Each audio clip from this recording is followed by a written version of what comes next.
দেখো গাইজ, আজ সকালবেলা ঘুম থেকে উঠে আমি আর বর এদিকে চা খেয়ে নিলাম। এদিকে রান্নাঘরে গিয়ে শুনি আজ বিরিয়ানি রান্না হবে। আমার শাশুড়ি মা তো সব কিছু বাজার থেকে নিয়ে চলে এসেছে। আমিও চট করে মাংসগুলো ধুয়ে নিলাম আর দিদি তাড়াতাড়ি করে ম্যারিনেট করিয়ে নিল। এদিকে আমার শাশুড়ি মা আলু, পেঁয়াজ, আদা, রসুন সব কেটে রেডি করছিল।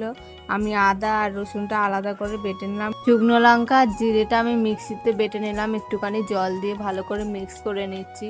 এদিকে বাটাটা আমি থালার মধ্যে ঢেলে দিলাম। ঢালার পরে এদিকে বাইরে গিয়ে এদিকে শাশুড়ি মা ডিম সেদ্ধ বসিয়ে দিয়েছে আর আমার দিদি এদিকে সিক্রেট মশলা তৈরি করছে। আমি সেইগুলো মিক্সিতে গুঁড়ো করে দিলাম। তারপর আমি হাঁড়িতে গোটা গরম মশলা, জায়ফল, জয়িত্রী এগুলো দিয়ে একটুখানি তারপর কেটে রাখা আলুগুলোতে একটু নুন আর হলুদ দিয়ে ভালো করে মাখিয়ে নিলাম।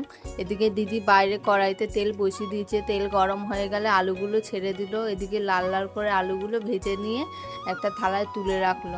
পর সেই তেলেই বেরেস্তা ভাজার জন্য কতগুলো পেঁয়াজ কাটা দিয়ে দিল। এদিকে পেঁয়াজগুলো লাল লাল করে ভেজে তুলে রাখলো।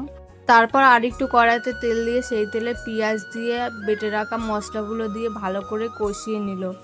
কষাতে কষাতে দেখো দিদি এখানে বিরিয়ানি মশলা দিয়ে দিল আর এখানে একটু সিক্রেট মশলা দিয়ে দিল। দেওয়ার পরে এখানে ভাগ্নি আমার ডিমগুলো ছাড়িয়ে দিচ্ছে আর দিদি ম্যারিনেট করা মাংসটা মশলার মধ্যে দিয়ে দিল। এদিকে ভালো করে কষিয়ে নিচ্ছে মাংসটা।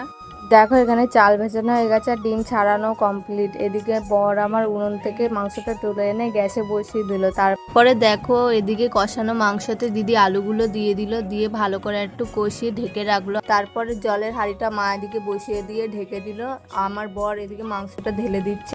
দেখে তো এখনই জিভে জল চলে এসে, কালারটা দেখো গায়ে। পরে হাঁড়ির জল গরম হয়ে গেছে। এদিকে ভেজানো চালটা মা হাঁড়ির মধ্যে দিয়ে দিল। এদিকে ভাত রান্না করা হয়ে গেছে। ভাতটা এখানে নামিয়ে নিচ্ছে, খুব গরম ছিল ওই জন্য সবাই একটু হাওয়া করছিল।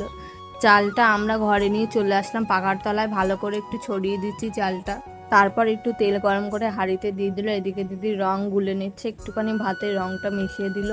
এদিকে চালটা হাঁড়ির মধ্যে ভালো করে সাজিয়ে দিচ্ছে আর একটুখানি চিকেন কষা উপর থেকে দিয়ে সাজিয়ে দিচ্ছে ভালো করে এক একটা করে। গন্ধটা এত সুন্দর লাগছে গাইস, মনে হচ্ছে এখনই মনে হচ্ছে খেয়ে নিই।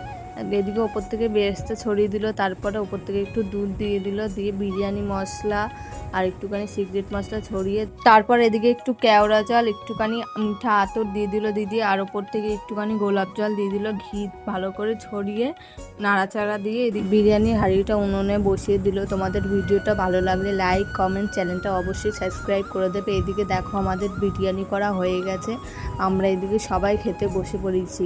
গন্ধ শুকিতে মনে হচ্ছে যে আমিও একটু মাংস দিয়ে বিরিয়ানিটা খেয়ে দেখলাম, সত্যি দারুণ হয়েছে। দারুণ খেতে। সত্যি